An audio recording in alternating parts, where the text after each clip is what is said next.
Ici, on est sur une chaîne orientée dessin et manga à travers le dessin. On a déjà abordé plein de sujets autour de ça. On a fait par exemple des vidéos conseils pour commencer le dessin, pour dessiner sans modèle. On a réinterprété différentes planches de manga, on a dessiné, on a analysé des chara-design. Ok, donc jusque là, tout va super bien, c'est trop cool, on a fait plein de choses. Mais juste, il y a un format en particulier qui manque sur cette foutue chaîne. Un format qui est réclamé parce que justement il est partout. Toutes les chaînes de dessin font des vidéos là-dessus. Ils font des vidéos du genre. Alors tu sais quoi, aujourd'hui, moi aussi, j'ai décidé de m'y mettre. Avec cette vidéo, j'inaugure une nouvelle série sur la chaîne, une série de tutos. Ah, il y aura tout, t'es prévenu, il y aura tout. Dessiner des yeux, des corps, dessiner des personnages féminins, masculins, dessiner des héros de manga, dessiner des dragons, j'en sais rien. Il y aura plein de trucs, il y a plein de trucs stylés à faire. Et pour marquer le coup, j'ai décidé de commencer aujourd'hui avec un tuto que je me suis éclaté à faire. Aujourd'hui, on va voir ensemble comment créer, comment dessiner un bon méchant de manga. Ah, on commence directement par là, on se fait plaisir. Alors j'espère que t'es prêt, j'espère que t'es bien installé. C'est parti. Dans les mangas, il y a des clichés, des catégories de personnages, des types de chara-design qu'on voit plus souvent que d'autres. Et pour le sujet d'aujourd'hui, les méchants de manga, j'ai pu isoler 3 grands types d'apparence qu'on voit très souvent. En gros, 3 catégories de méchants qu'on voit dans tous les mangas type shonen. Alors d'abord, t'as le plus cliché, le balèze. Typiquement, dans cette catégorie, on a du Broly de Dragon Ball, on a du Muscular de My Hero Academia, du Youpi d'Hunter x Hunter, du Kaido de One Piece, bref, je pense que t'as compris de quelle catégorie on parle. Eux, quand ils sont pas sur le terrain en train de se taper avec les héros, ils sont à la salle en train de pousser, c'est certain. Ensuite, pour la deuxième catégorie, on a les instables. Les méchants fous. Ça, c'est la catégorie qui plaît à beaucoup de gens, j'ai l'impression. Dans le genre, on a du Hisoka d'Hunter x Hunter, on a du Doflamingo de One Piece et du Mahito de Jujutsu Kaisen. En bref, on est sur des personnages excentriques qui ont une personnalité instable. Et enfin, comme troisième et dernière catégorie de cette sélection, on a bien sûr le ténébreux, le stylé même ténébreux. Là, on est dans la méchanceté sobre, puissante et ténébreuse. Il s'agit souvent là des grands méchants, des boss finaux qui se tapent avec les héros. Dans cette catégorie, on a par exemple du Aizen de Bleach, on a Hades de Senseiya, Kuroro de Hunter x Hunter, ou encore, bien sûr, on ne le présente plus, Madara de Naruto. Alors bien sûr, il y a beaucoup d'autres types de méchants qui existent dans tous les mangas qu'on connaît. T'as par exemple les créatures comme Meruem de Hunter x Hunter ou Cell de Dragon Ball. On a bien sûr les moches un peu dégueux comme Orochi ou encore Barbe Noire de One Piece. On a aussi les faux gentils comme Griffith de Berserk. Eux, ils ont le chara-design de très bonnes personnes, hein, mais ils ne le sont pas du tout. Puis évidemment, t'as encore d'autres catégories, mais tout ça, c'est quand même moins récurrent. C'est pourquoi on va pas bosser là-dessus aujourd'hui. Pour aujourd'hui, on a donc le balèze, l'instable et le ténébreux, qui couvre à peu près 80-90% de tous les gros méchants de manga bien clichés. Aujourd'hui, on va pas bosser sur un des 3, on va bosser sur les 3. Je vais essayer de te montrer un petit peu les points auxquels il faudra faire attention lorsque tu vas les dessiner. Et puis à la fin de tout ça, tu sais quoi, il y aura une petite surprise. J'en dis pas plus.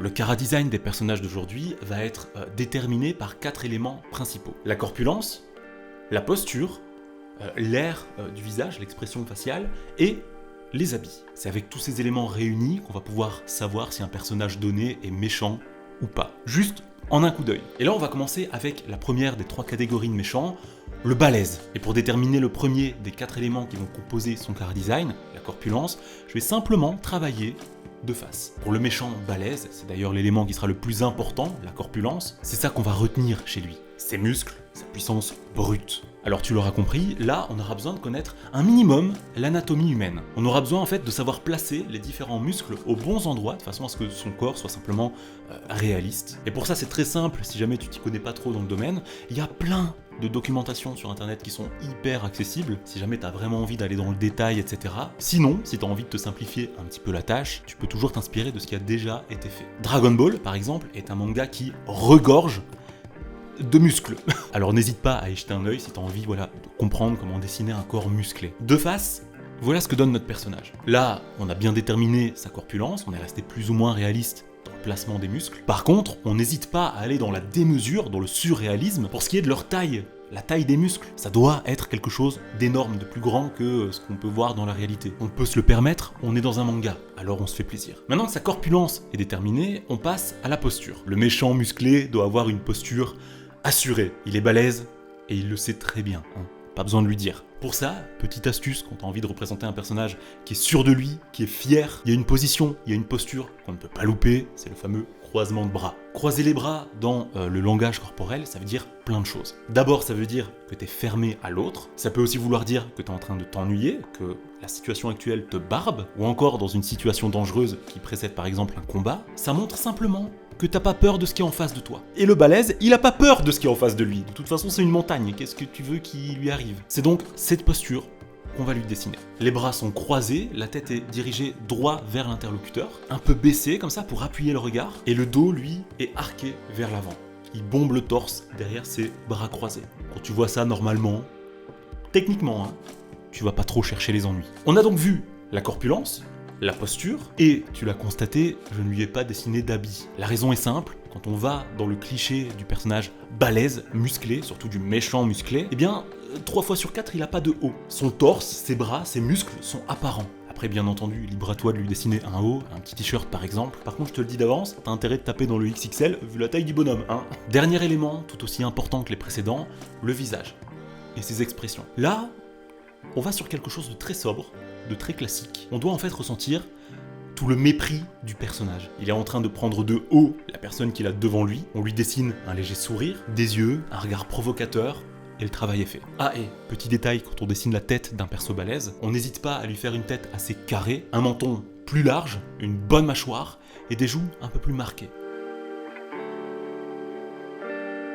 Pour la deuxième catégorie, le méchant instable, on va procéder exactement de la même façon. Je commence par déterminer sa corpulence. Je fais quelques traits de placement, je dessine rapidement la forme générale de son corps, et avant d'aller plus loin, petite remarque. Pour lui, contrairement au méchant musclé, on n'a pas besoin d'aller très loin dans la connaissance des différents muscles. Le méchant fou, le méchant instable, il est généralement maigre, assez fin en tout cas. Développer sa shape, c'est son dernier souci. Avoir des muscles, il n'en a rien à faire. Par contre, pour lui, les habits, ce sera quelque chose de très important. Ce personnage est totalement dans l'excentricité, il s'habille de façon très visible et très colorée. Bon, là pour le coup, on est dans un manga, donc pas forcément besoin de couleurs, le noir et blanc suffisent. Maintenant, si toi t'as envie de lui mettre des couleurs, fais quelque chose qui flash. En déterminant sa corpulence, on va donc également lui dessiner des habits excentrique. On lui met par exemple une fourrure aux épaules, ça fait quelque chose de très stylé, un haut un peu court, on n'hésite pas à lui mettre des gants, un pantalon assez moulant, assez fin, et puis des sandales de ninja, pourquoi pas. Rien n'est censé aller ensemble, mais sur lui,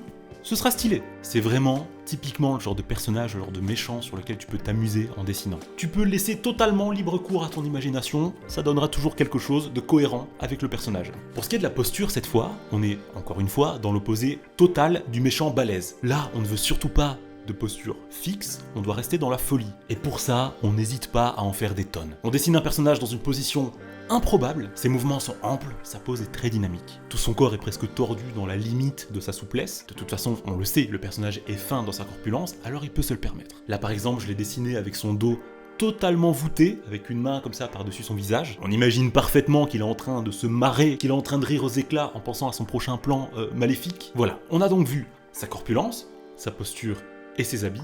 Il nous reste maintenant le visage et les expressions à travailler. Et là, encore une fois, on reste absolument dans l'excentricité. On ne veut pas quelque chose de sobre. On n'hésite pas à lui dessiner un regard de taré en fait, des yeux grands ouverts en train de fixer comme ça directement ton âme. Et puis bien sûr, l'élément clé de ce visage et du personnage, le sourire. On y va à fond, avec un très large sourire. On veut de la moquerie, de la provocation et un peu de folie. Même beaucoup de folie en fait. Ce sourire couplé au regard, tu comprends directement le danger que tu as en face de toi. Et cette fois, pour la forme du visage, on veut quelque chose d'assez fin et d'assez pointu au niveau du menton.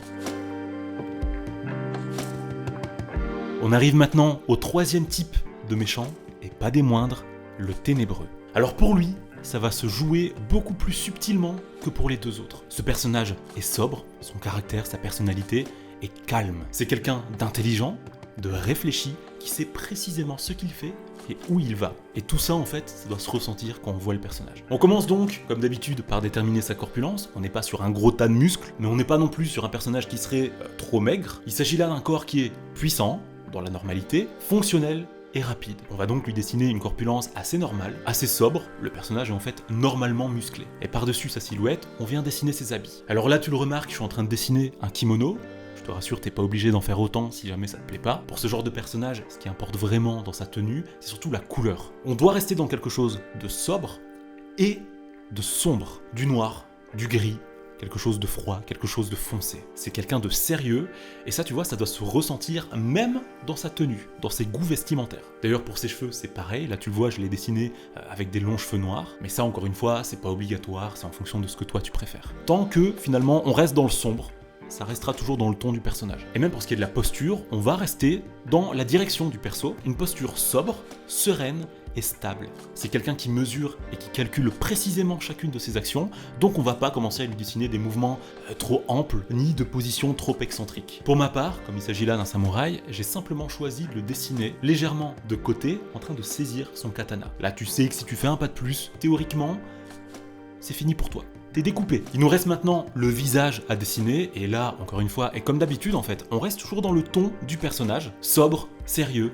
et calme. Son regard doit être froid et glacial. Pour ça, on dessine des yeux fins, des yeux assez perçants. En fait, ces yeux ne doivent exprimer aucune émotion particulière qui pourrait éventuellement trahir ou révéler ce qu'il a en tête, ou ce qu'il ressent. Pour ce qui est de sa bouche, encore une fois, on exprime le sérieux du personnage. Là, il est plus du tout question de sourire, contrairement aux deux personnages qu'on vient de voir juste avant. Et pour ce qui est de la forme générale de sa tête, je dirais qu'elle se trouve un peu dans un entre-deux. Ni trop fin, pointu, ni trop large et marqué. C'est un peu en fait comme pour sa corpulence, on lui dessine un visage dans les normes, un visage finalement assez classique dans sa forme. Et voilà, on a donc maintenant notre méchant ténébreux.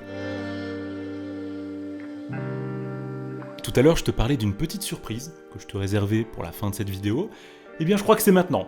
Moi aussi, je me suis prêté au jeu. J'ai créé mon propre méchant de manga spécialement pour cette vidéo. J'ai fait mon choix parmi les 3 catégories qu'on vient de voir. J'ai choisi celle que j'avais le plus envie de représenter et je te laisse voir le résultat.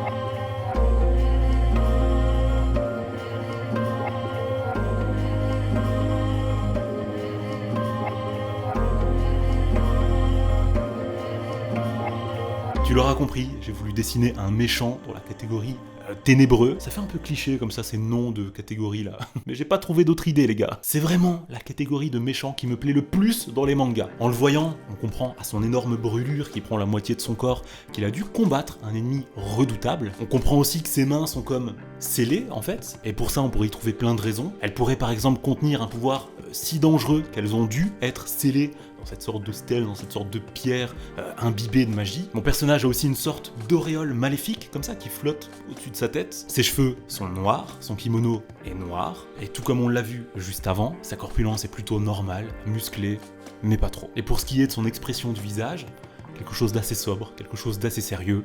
Voilà. Tous les critères sont réunis pour en faire un bon méchant ténébreux. N'hésite pas d'ailleurs à me dire ce que t'en penses, moi je me suis éclaté dessus.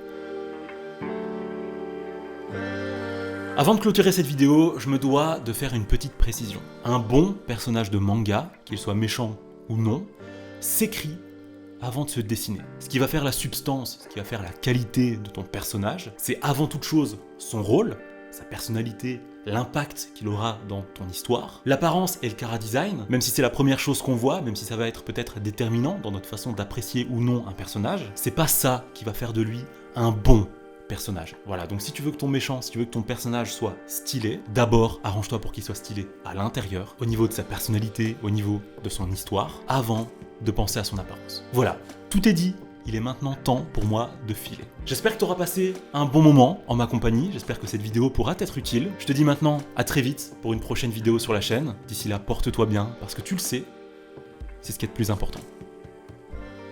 Salut!